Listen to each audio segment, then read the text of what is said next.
Bismillahirrahmanirrahim. Assalamualaikum warahmatullahi wabarakatuh.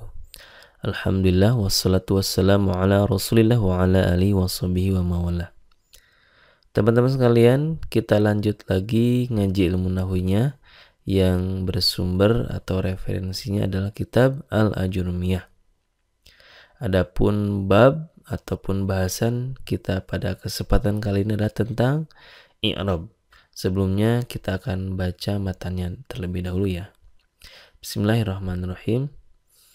Al-i'rabu huwa taghyiru awahiril kalimi liikhtilafil awamilid dakhilati 'alaiha lafdhan au taqdiran.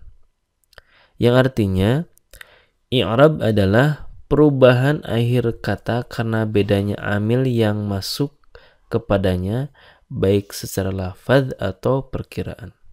Nah, teman-teman sekalian dapat kita pahami bahwa pengertian i'rab ini adalah berubahnya ujung kata. Ingat, berubahnya ujung kata karena perbedaan amil ya. Amil di sini bukan amil zakat ya, tapi kata yang bisa memengaruhi kata setelahnya itu disebut dengan amil.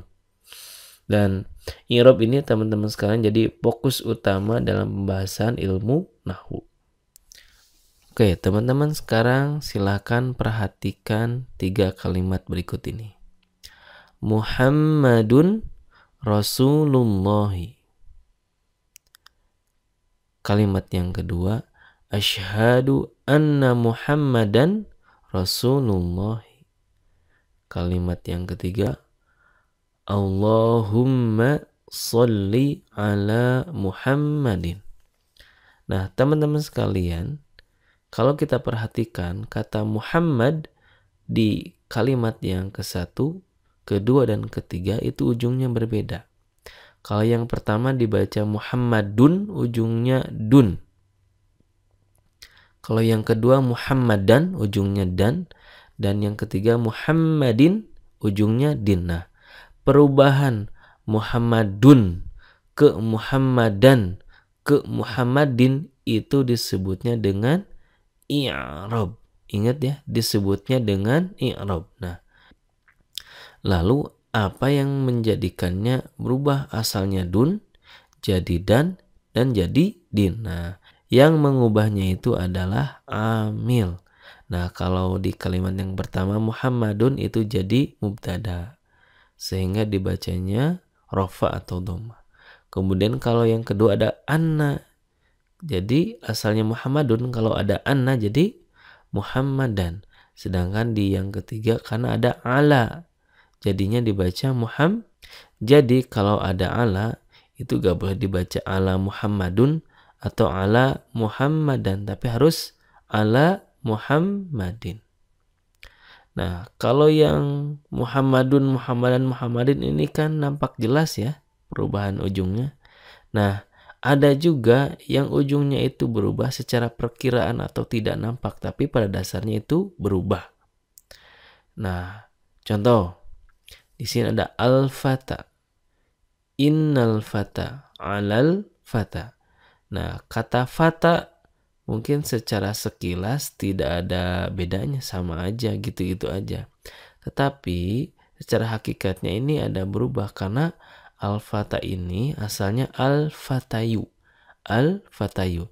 Kemudian kalau diawali dengan inna, maka bacanya jadi innal fataya. Innal fataya. Kemudian kalau ada ala, jadinya alal fatayi. Asalnya fatayu jadi fataya, kemudian jadi fatayi, berubah juga. Nah, akan tetapi karena ini di ujungnya ya, kemudian sebelumnya fathah jadi berat, maka diganti dengan alif maksuroh, sehingga dibacanya al-fata, al-fata, al-fata. Jadi inilah yang dimaksud dengan takdiran atau perubahan kata secara perkiraan. Jadi pada hakikatnya berubah, tetapi kalau secara zahirnya kok gitu aja atau sama aja gitu ya. Tapi pada dasarnya ingat ya, berubah. Ya, kita lanjut ke matan berikutnya. Wa aqsamuhu arba'atun raf'un wa nasbun wa khafdun wa jazmun. Dan bagian i'rab itu ada 4. Arba'ah 4. Raf'un yang pertama rafa', wa nasbun yang kedua nasab, wa khafdhun yang ketiga khafadh atau kasrah, wa jazmun yang terakhir yang keempat jazm atau sukun. Nah, diingat lagi ya, dihafalkan. Jadi pembagian i'rab itu ada 4. Rafa, nasab, khafad dan juga jazm. Oke, kita akan bahas sekilas dari keempat i'rab ini. Yang tadi ada yang disebut dengan rafa. Rafa itu adalah i'rab yang ditandai dengan dhammah dan juga penggantinya. Jadi tanda dasar dari i'rab rafa adalah dhammah. Kemudian yang kedua ada nasab. Nah, kalau nasab tanda dasarnya adalah fathah. Khafad, nah tanda dasarnya adalah kasrah, dan jazm tanda dasarnya adalah sukun. Falil asma'i min dzalika ar-raf'u wan nasbu wal khafdu wala jazma fiha. Walil af'ali min dzalika ar-raf'u wan nasbu wal jazmu wala khafdu fiha. Bagi isim dari 4 i'rab tadi ada 3 nih. Yang pertama rafa, 2 nasab dan juga khafad, dan tidak ada i'rab jazm pada isim.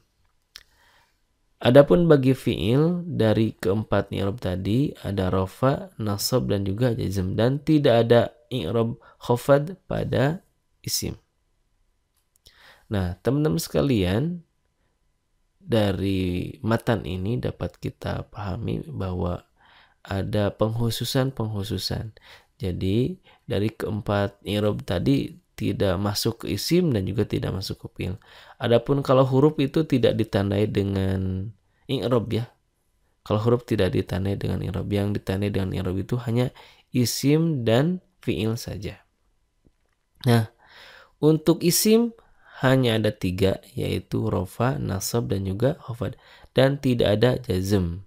Sebaliknya untuk fi'il juga ada 3, tapi yang masuknya adalah rafa, nasab dan juga jazm, dan tidak ada khafad di fi'il.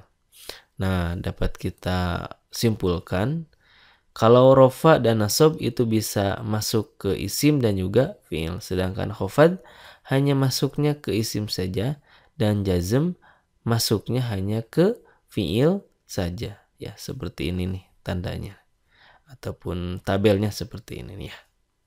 Nah, itu teman-teman sekalian bahasan sekilas dari i'rab ya, pengertian dan juga pembagiannya. Insyaallah untuk tanda-tanda i'rab kita akan bahas di video berikutnya. Sekian pertemuan kita hari ini. Wassalamualaikum warahmatullahi wabarakatuh.